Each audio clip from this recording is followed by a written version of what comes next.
Praise the lord. సకల ఆశీర్వాదములకు కారణభూతుడు, సర్వయుగములలో సజీవుడైన క్రీస్తు యేసు పేరట మీరు అన్ని విషయములలో దీవించబడుదురు గాక. ఈ దినపు యేసయ్య జీవపు మాట. 67వ కీర్తన 7వ చరణం. దేవుడు మమ్మును దీవించును. యేసయ్య మందిరమును ప్రేమించి ఆయన మందిరములో నాటబడి వర్ధిల్లుచు, ఆయన మందిరములో సమృద్ధిని సంతృప్తిగా అనుభవిస్తూ, ఆయన మందిరములో ఆయన స్వరమును వినుచు, ఆయన ముఖదర్శనము చేత తృప్తి పొందుచు, ఆయన మాటల చేత హెచ్చరింపబడి, ఆయన మార్గములను తెలుసుకొని ఆదరించబడి, ధైర్యపరచబడి, పరిశుద్ధపరచబడి, అన్ని విషయములలో దీవెనలను అనుభవిస్తూ పరలోక పురములో చేరాలని పరదేశులుగా యాత్రికులుగా ఉంటూ ఉన్న పరలోక ప్రయాణికులారా, మనందరి నోట రావలసిన విశ్వాస సహితమైన మాట, మనము అనుదినము సేవించుచున్న జీవము గల దేవుడు మనలని దీవించును అని ఒప్పుకొనవలెను. విశ్వాసముతో పలుకవలెను. భక్తుడు ఎంతటి విశ్వాసముతో పలికెను కదా, అట్టి విశ్వాసము ఆయన మనకు దయచేయునుగాక. మన యేసయ్య తన ప్రజలని, తన జనులని, తన పేరు పెట్టబడిన ఆయన స్వకీయ సంపాద్యమైన ప్రతిష్ఠిత జనమైన మనలను దీవించే దేవుడుగా ఉన్నాడు. ఆయన జ్యోతిర్మయుడు. శ్రేష్టమైన ప్రతి ఈవియు, సంపూర్ణమైన ప్రతి వరమును పరసంబంధమైనదై ఆయన యొద్ద నుండి వచ్చును కదా. నిన్నును, నీ కుటుంబమును, నీ కలిగిన సమస్తమును, నీ సంఘమును, పరిచర్యను నా యేసు నాథుడు బహుగా దీవించునుగాక. మీరందరూ పరలోకపు ఆత్మీయ, శారీరక, భౌతిక దీవెనలతో తృప్తి పొందుదురుగాక. మీరు దీవించబడుచు అనేకులకు దీవెనకరముగా ఉంటూ అనేకులను ఆయన పేరట దీవించుదురు గాక. అట్టి సమృద్ధి అయిన దీవెనలను మెండుగా పట్టాజాలనంత విస్తారముగా కుమ్మరించునుగాక.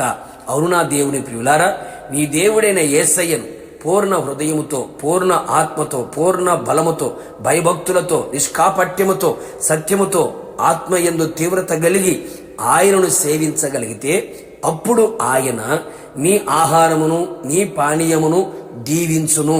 తదుపరి నీ మధ్య నుండి నీ ఆత్మీయ, శారీరక, మానసిక రోగములన్నిటినీ తొలగించి ఆత్మీయ, శారీరక, మానసిక ఆరోగ్యవంతులుగా మార్చును.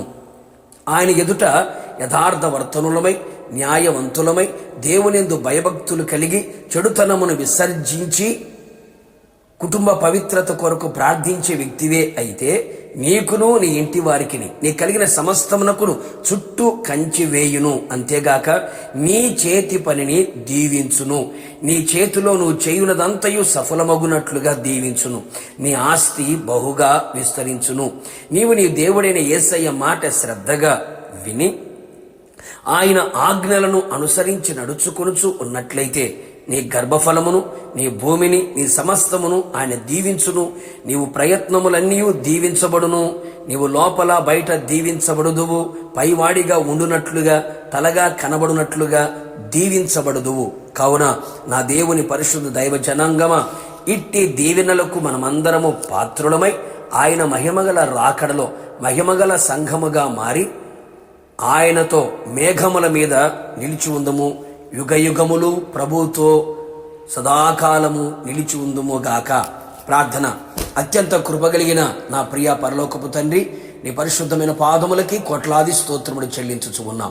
మరొకసారి మీ పాద పద్మముల ఎదుట నిలిచి ఉండే కృపను మీరు మాకు ఇచ్చారు. మమ్మల్ని సజీవులుగా నిలిపినందుకు మిమ్మల్ని స్తుతించుచు ఉన్నాం. మీరు మాత్రమే మమ్మల్ని దీవించగలిగిన దేవుడవు. సమస్త ఆశీర్వాదములకు కారణభూతుడా, మీరు మమ్మల్ని దీవించండి, మేము దీవెనకరంగా ఉండేదము. అందుకని ప్రభువా, మేమంతా మీ మాట శ్రద్ధగా వినున్నట్లుగా, యందు భయభక్తులు కలిగి జీవించున్నట్లుగా, అలాగే మిమ్మల్ని మాత్రమే సేవించున్నట్లుగా కృప దయచేయమని ప్రార్థిస్తున్నాం. నిశ్చయముగా ప్రభువా, మీ దీవెనలకు మేము పాత్రులమై మేము దీవించబడుచు అనేకులని మీ నామములో దీవించు వారిగా మమ్మల్ని చేసి నీ మహిమగల రాకడలు మిమ్మల్ని ఎదుర్కొనే కృపని మెండుగా నిండుగా దయచేయమని యేసు నామములో అడిగి పొందుకొని ఉన్నాము తండ్రి. ఆమేన్. నిశ్చయముగా మిమ్మును, మీ కుటుంబ సభ్యులందరినీ నా యేసయ్య దీవించును గాక. God bless you.